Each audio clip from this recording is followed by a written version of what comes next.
pagi anak-anak ibu semuanya. Hari ini kita belajar mata pelajaran IPA.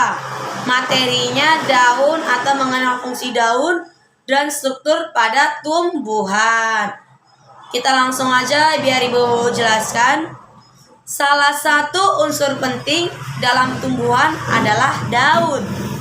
Kehadirannya menjadi bagian sangat penting karena fungsinya yang mampu menyerap energi matahari, yang kemudian energi matahari tersebut digunakan sebagai bahan untuk fotosintesis, sehingga wujud daun sangat mempengaruhi keberlangsungan hidup tumbuhan. Secara pengertian, daun ini merupakan salah satu bagian tumbuhan yang tumbuh pada ranting atau batang dan biasanya tumbuh berhelai-helai hingga lebat. Daun itu sendiri juga biasanya mempunyai warna hijau. Warna hijau itu timbul karena cat klorofil di dalamnya. Meskipun mayoritas daun berwarna hijau, ada beberapa tumbuhan warnanya ada yang kurang hijau, bahkan tidak berwarna hijau. Adapun penyebab dari daun yang kurang atau tidak berwarna hijau disebutkan karena cat klorofil pada daun tidak banyak.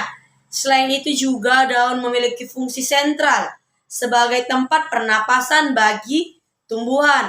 Nah, di dalam tumbuhan juga terdapat organ yang teramat penting yang bernama stomata. Secara fungsi, stomata ini adalah alat pernapasan yang ada pada tumbuhan.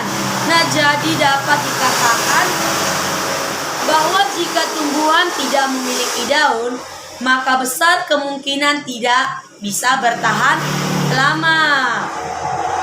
Contoh dari dikatakan kemungkinan tidak bisa bertahan lama dari tumbuhan yang tidak memiliki daun, bisa kita lihat.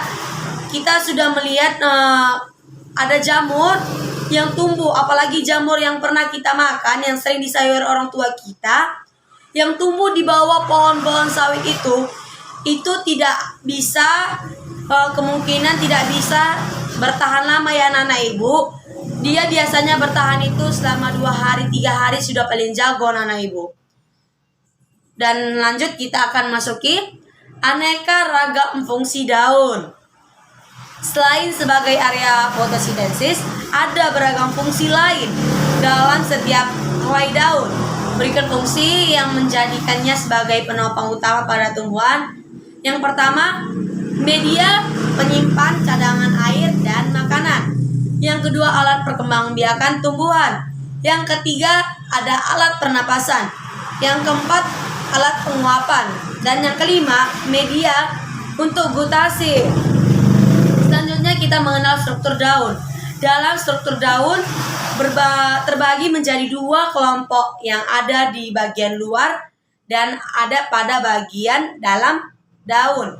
Berikut penjelasan mengenai struktur daun bagian luar dan dalam yang dikutip dari yang pertama itu struktur daun bagian luar.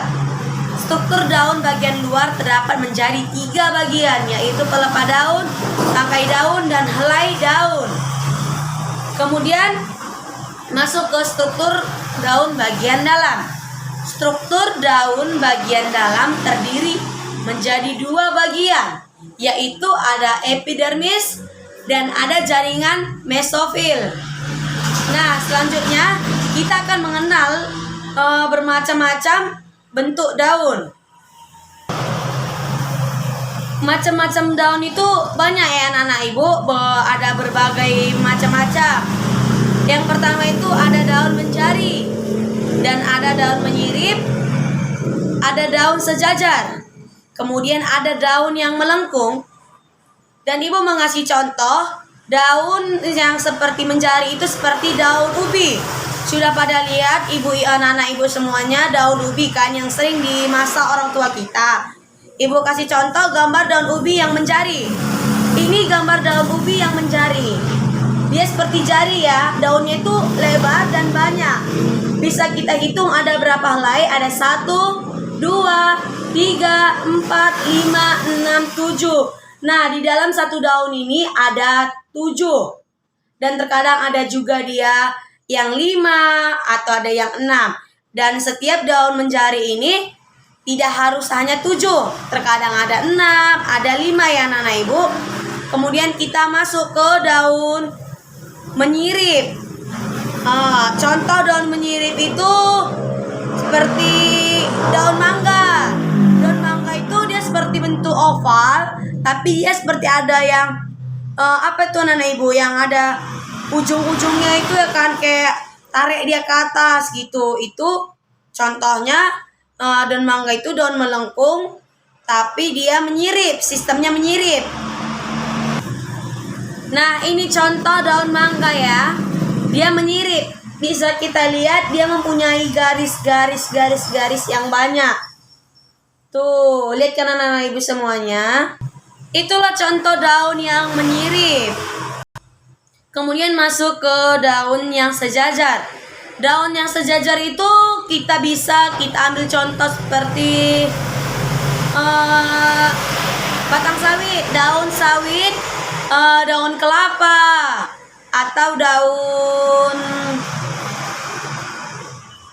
apalagi anak-anak ibu? Daun kelapa nih, ibu kasih contoh daun kelapa ya. Nah, daun kelapa itu dia sejajar ya anak-anak ibu. Sudah pada lihat semua? Nah, daun kelapa itu sejajar. Inilah yang dikatakan daun sejajar. Nah, dari sekian sudah ibu jelaskan mengenai daun, struktur daun, bagian daun. Dan sudah ibu kenalkan juga gambar daun dan bentuk daun. Nah, sampai di sini dulu pertemuan kita pada hari ini. Kita lanjut pada minggu depan. Semoga kita dalam keadaan sehat-sehat terus, dan semoga minggu depan kita bisa lagi lebih ramai untuk belajar. Sekian dan terima kasih. Selamat pagi anak-anak ibu semuanya.